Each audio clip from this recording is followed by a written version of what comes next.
Hello, everyone, and welcome to Police Off the Cuff, Real Crime Stories. I'm your host, retired NYPD Sergeant Bill Cannon, a 27-year veteran of the NYPD. You know, this P. Diddy trial, in which he is facing some very severe charges. In fact, when you see that term, that little acronym RICO, which stands for Racketeering Influence Corrupt Organizations, you know this case is very severe.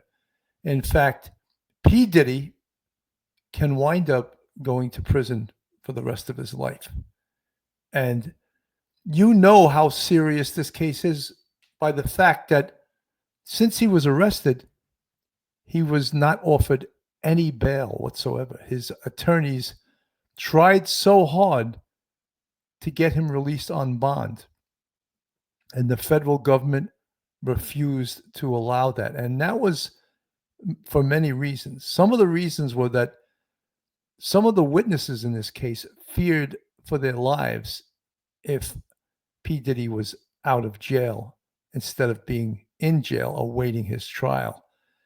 And because he has the resources, he's reportedly to be a billionaire, he can reach out and touch these witnesses, and he'd be more apt to do so if he was out of jail rather than in jail. You know, over the years, P. Diddy has been not a stranger to trouble, not a stranger to controversy. And some of those controversies and criminal acts are quite severe. But yet, the criminal justice system hasn't been able to lay a glove on him. He stood trial in 1999 for a club shooting where a rapper named Shine Barrow and J-Lo was there. It was reported also when P. Diddy and his entourage fled the club into his SUV, the police went to pull him over and 3 guns came flying out the window of the vehicle. And I think that was one of the things that P. Diddy was charged with. And after a trial, he beat the case. So money, attorneys, we've seen this. It seems that if you have enough money to hire the best, that you have a good shot at beating the case. However, in this is the federal government. And when you see that term that I just mentioned on the thumbnail, RICO, it's a very serious case. And he was also offered a plea very recently, which he turned down. So you know that plea deal must have been something like, 15 to life, 20 to life, and he turned it down, and he's rolling the dice and he's going to trial. But if he loses after trial, he could get life for the charges that he's facing. So folks, hold on to your hats, hold on to your loved ones, hold on to your service dog, hold on to your cup of coffee, hold on to your thoughts, because you're about to enter true crime from a police perspective. You're about to enter the off-the-cuff zone, the police off-the-cuff zone.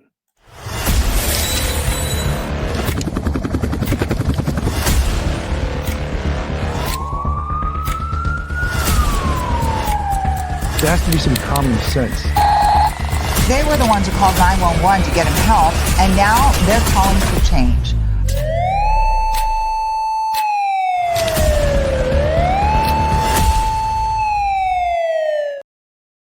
And now a word from our sponsor. BetOnline is the world's most trusted betting platform and your number one source for all your sports betting action. Baseball season is in full swing, and we're into the NBA and NHL playoffs, and BetOnline has more ways to stay in on the action with the latest odds, news, and scores, even live in-game betting while the games are being played. With the largest selection of odds on everything from Major League Baseball, NBA, NHL, and UFC, BetOnline remains the best online source for all your sports wagering info. In between games, head over to the BetOnline Casino with all the top Vegas-style games, including poker and live casino. BetOnline, the game starts here. So, P. Diddy has a long career, a very successful career, I might add, in the music industry. However, this was not without controversy. Um, in 1991, P. Diddy was the promoter of a concert that took place at the campus of CCNY in Harlem, up in Manhattan. Um, his name at the time was Sean Combs. 9 people were crushed to death during this concert because it was oversold.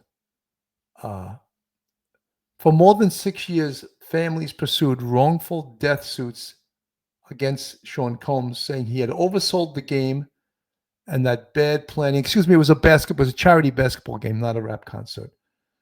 Bad planning and inadequate security had led to the tragedy. By the time their cases were settled, Mr. Combs had skyrocketed from junior record label employee to global superstardom. The $750,000 that he contributed to the $3.8 million in settlements represented a fraction of his wealth as hip-hop's newest, flashiest mogul. Mr. Combs never accepted full responsibility for the deaths, and for many people, the stampede faded into history, but not for the families who lost their loved ones. Every one of those 9 people was doing something positive in their life. The City College incident was Mr. Combs' first moment of notoriety.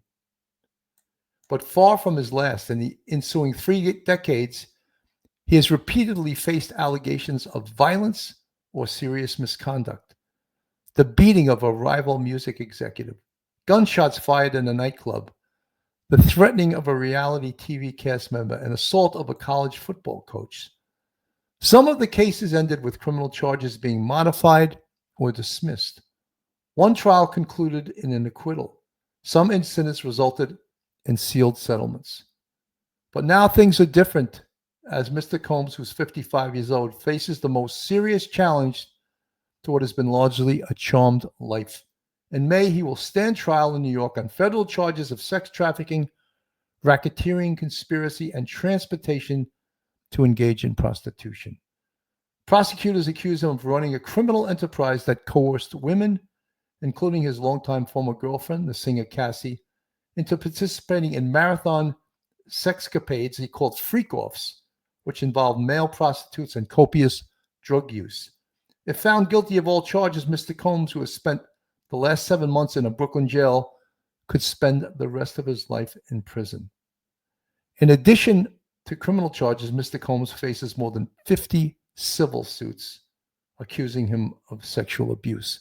So this is the real deal here. This is that, by the way, that little story was from the New York Times.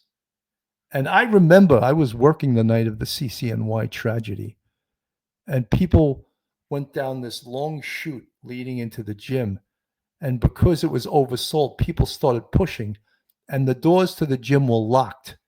So their bodies were pushed up against the doors and they were crushed to death. They died of restraint asphyxia. That's what it's called. It's when your chest cannot expand, so you die of asphyxia. A horrible, horrible, horrible death.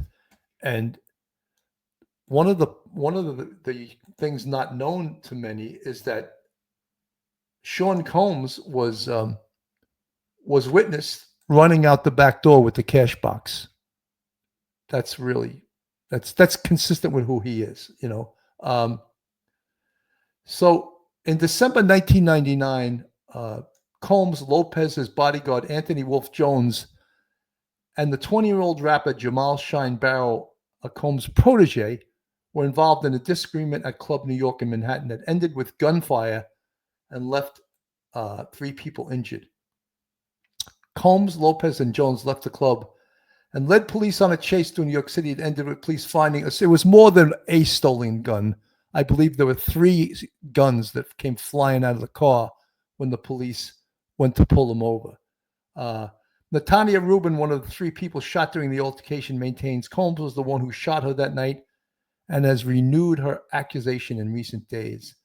Combs and Lopez were arrested, detained, and initially charged for their involvement in the shooting, but the charges were quickly dropped against Lopez. They weren't quickly dropped. She perjured herself And Manhattan District Attorney Robert Morgenthau wouldn't allow the district attorney, his name was Matthew Bogdanos, an excellent DA, he wouldn't allow him to bring perjury charges against J-Lo, who lied. Every word out of her mouth was a lie. So these are some of the, this really just gives you sort of a resume on who P. Diddy is. Combs, Jones, and Barrow faced charges related to gun possession, and prosecutors allege Combs and Jones attempted to bribe the driver of the car that left the nightclub to tell police the gun was his in exchange for $50,000. After a weeks-long trial, Combs and Jones were acquitted, but a New York jury found Barrow guilty of 5 charges, including criminal possession of a weapon, first-degree assault, and reckless endangerment, though Barrow was acquitted of attempted murder. Barrow was sentenced and served nearly 9 years for his charges, though no one was ever charged and found guilty for the shooting itself. So again, this is giving you P. Diddy's resume here. And now what does that have to do with what he's facing now? Well, when there's no ramifications for your actions, you sort of graduate and move up the scale of criminality. This is from News Nation in describing what P. Diddy is up against right now. In the stand to be questioned by the judge and the prosecutors and the defense team, and the questions they were asking today on, whether these people had heard about the allegations against Sean Combs, whether they'd seen that video that appeared to show him assaulting his ex-girlfriend Cassie, and even whether they'd personally been exposed to domestic violence in their life. Now, Diddy is facing 5 federal charges. Those include sex trafficking and racketeering conspiracy. He's pleaded not guilty to all of them and rejected a plea deal that was presented last week. So let's bring in our News Nation legal contributor, Jesse Weber, on this. He's also an anchor at the Law and Crime Network. Jesse, as always, good to see you. So you were not invited to the Met Gala again this year, so you were able to join us. Well, now I know why you're not there. I couldn't figure it out why right. Conor McShane wasn't there, and now I see it. It's this antipathy that you have towards it. Now I get it. Yeah, I mean, I just think it's stupid. But everyone in the control room loves it, so they're like, "Oh, we're doing the Met Gala. Fine, we're doing the Met Gala." So the Diddy stuff today. Let's talk about this a little bit. There's a couple of different ways to talk. Like for example, earlier, I'll put this back up. Mark Agnifilo is one of his attorneys. Will they accept some of these premises being the jurors by the defense? So Agnifilo said that Diddy has a quote unquote swinger lifestyle, and from the court hearing notes, they said there's a lifestyle called swingers that he was in that he thought was appropriate. The reason he thought it was appropriate is because it's so common. You see the charges there. Is it? I mean, like, so you're a jury, you're coming in, and they're telling you that, and is it gonna be tough to pick people who think that that's kind of common? I thought it was going to be impossible for this to go to trial within a year of his arrest and indictment, but here we are. Now, they're very confident they can get a jury, a fair and impartial jury, out of 150 prospective jurors within a week. Now, based on the questioning today, just because somebody had seen that video that was circulated of Sean Combs purportedly beating Cassandra Ventura, just because they know some of the celebrities in this case, just because they've seen an HBO documentary about it, doesn't mean they're automatically excluded from the jury. And remember what's happening here. Right. So the first few days of jury selection is just about whether these jurors are going to be excused for cause. There's a legitimate reason. After that, both the defense and the prosecution, they have very specific challenges where they can strike jurors for whatever reason they want. And so that's how you whittle it down. And the hope is that by the defense is they will believe that they can get jurors who will move towards the consent defense, right? That all of these people who are going to testify against Sean Combs, they consented to everything that was a part of this case. And by all accounts, consent can be a legitimate defense to the racketeering and sex trafficking charges, although it may be a little bit of an uphill battle. Okay, so what types of questions were they asking? Well, I think we have some examples like, do you have knowledge of sexual assault or domestic violence, psychiatry, psychology, security, addiction, or law enforcement? Do you have beliefs, or do you have concerns about the hiring of sexual workers, infidelity, firearms, illegal drugs, and so on? So and I thought it was interesting. You say here, do you have beliefs or views that would not allow you to be impartial about law enforcement, about hip-hop artists, about sexual assault, about sex trafficking? And one final one, have you been through a traumatic event yourself that would allow you to hear about witnesses who've been through traumatic events? So, it's interesting. A lot of people, well, some people had examples, and some people were taken out of the pool. And then to your point about HBO, that was a good example today, because there's someone who worked there, and they did make a documentary, but that person, as far as I know, was not kicked out of the pool. I guess they didn't work directly on the dock, so it's interesting. Correct. Yeah. And they might be later down the road by the defense or the prosecution. But there was a potential juror today who apparently was going to produce one of the memoirs from Albie Shore, who has been ancillary connected to Diddy in a way as well. And you're seeing people who have these connections to either anybody who's a part of this case. But I have to tell you, Connell, the level of honesty that we've seen from these prospective jurors talking about their own experiences with sexual assault or family members that were sexually assaulted. You had a juror today who actually admitted they stole a wand from the Harry Potter store in Universal Studios. So the idea of them being honest about their lives is not easy. And sometimes there needed to be safeguards put in place by the judge because these are very private, sensitive issues, but it's important to get a full understanding of who these jurors are, 12 jurors, 6 alternates, because they're going to have a monumental task ahead of them. It's not only difficult, an 8-week trial. You know, I think a lot of this, and you saw some of the allegations up on the screen, a lot of this has to do with how many and how good the witnesses are in this case. And the federal prosecutor, the U.S. attorney, how well they present it. Because P. Diddy's got a stable of excellent attorneys. But could these charges be so severe, so many? And don't forget the RICO statute, racketeering, influence, corrupt organizations. They're showing that this isn't just a personal thing that P. Diddy did. This is a criminal organization.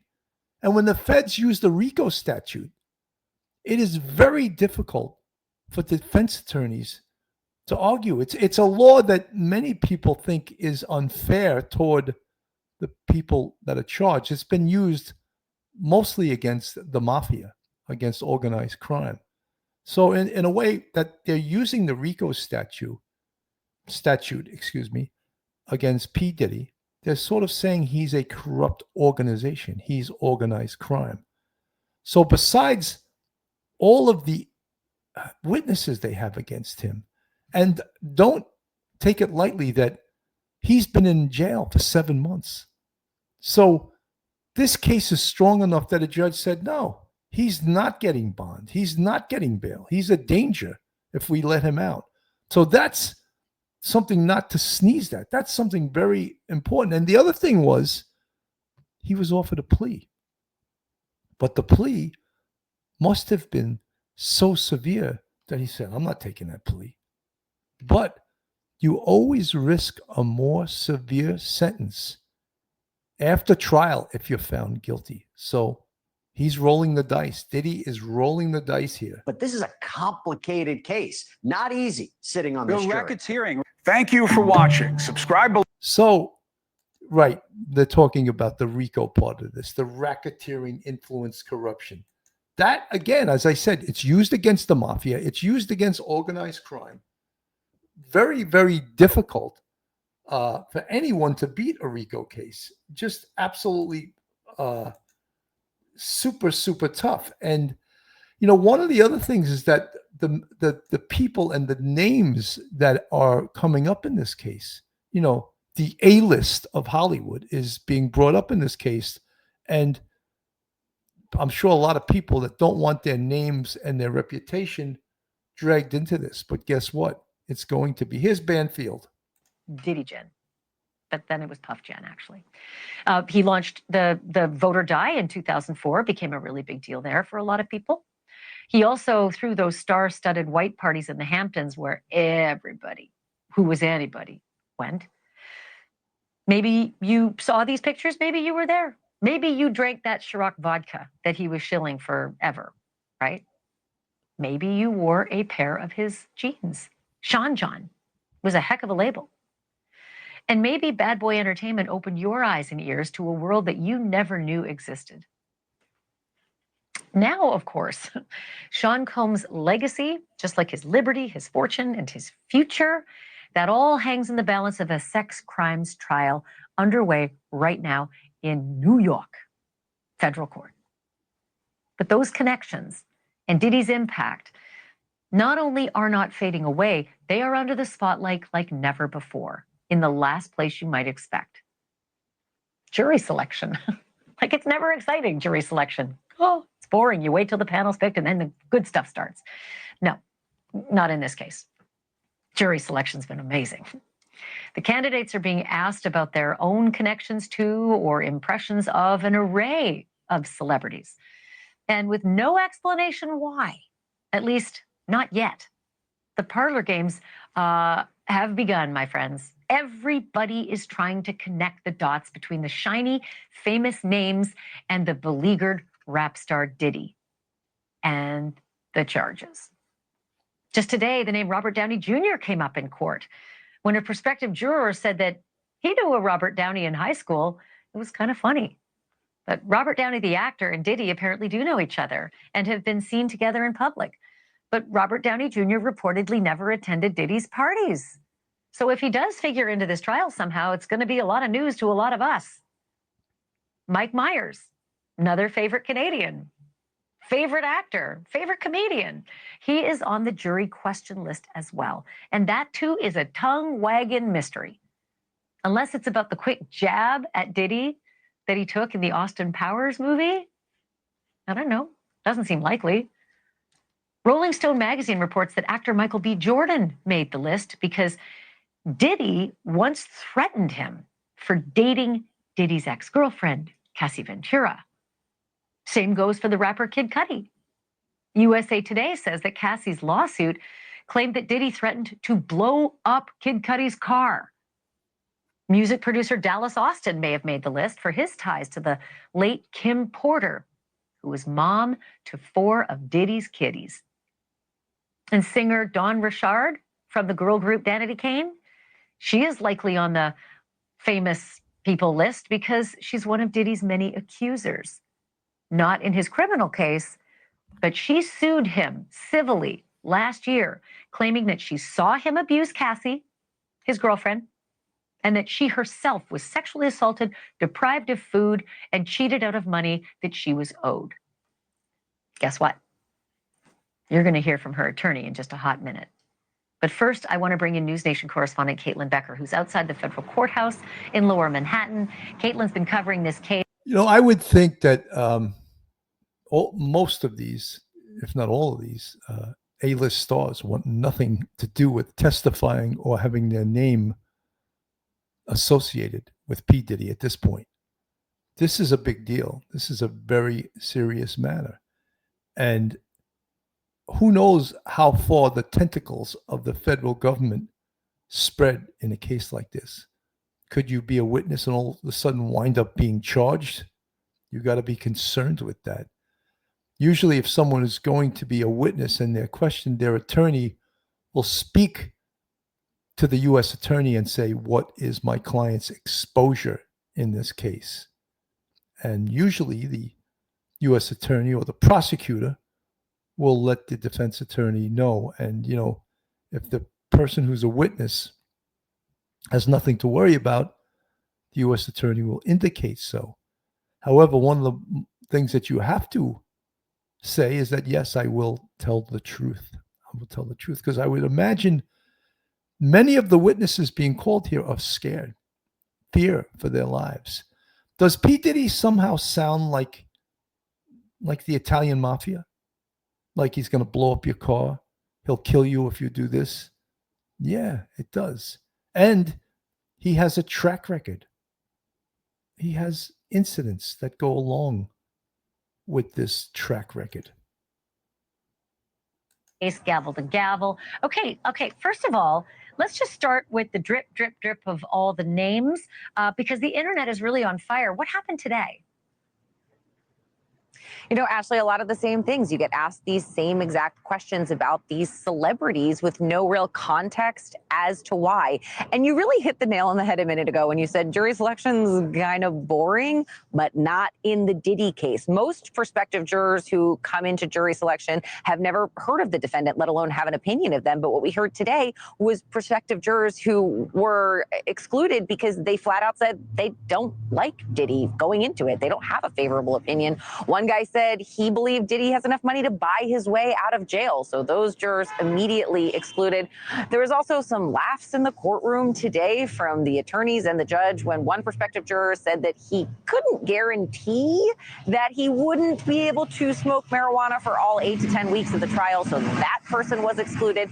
But by the end of the day, they've added 10 more people to that pool of 45 that they're trying to get, because they're not impaneling the jury, like I said, typically as how we think of it. They're going to have a pool of 45 people who are acceptable prospective jurors. They expect that to be done tomorrow. And from that pool of 45, that is where they're going to choose their 12 jurors and their 6 alternates, Ash. You realize that that marijuana guy has just set the bar for every other person out there who wants to get out of jury duty. You just tell the judge that you're a dope smoker and you can't give it up. I can't believe that was a reason to be like punted, but I can. Okay, the other thing I didn't quite understand, especially on the, the day after the Met Gala, the toast of the town and costumery, Diddy showed up in the same clothes. He's wearing the same outfit. Do we expect that this is a ploy? Is this a mistake that lawyers forgot to bring him a fresh change? What was going on there? Same outfit really surprised me too. I expected maybe a version of that outfit, but not the same exact one. It is a little dressed down for court. So I don't know if maybe we're going to see a suited Diddy when it comes time for the trial to actually begin come Monday. But there aren't any cameras in the courtroom. There's no cameras. There's no still cameras. There's no photography. There's no video cameras. And he doesn't walk in and out. So we don't really see him. So maybe that had something to do with it. He's not kind of performing for anyone in there, but is he though? His cousin was in there again, the one that walks in wearing the Free Puffy shirt, and they seem to kind of nod and non-verbally communicate with each other in court today, Ash, when he was going in and out, and every time he could turn around to the gallery, they seemed like they had some sort of understanding and some signals. But tomorrow is going to be really interesting. Tomorrow is when they're going to use those preemptory challenges where both sides get to say no, no, no, no, no to the jurors they don't want, and they've saved all of them for tomorrow. So, they're going to whittle it down to 45 jurors. And then from there to 16, 12 that will be the live jurors and 6 alternates. This case is going to get a lot of coverage. This case is very interesting to many people.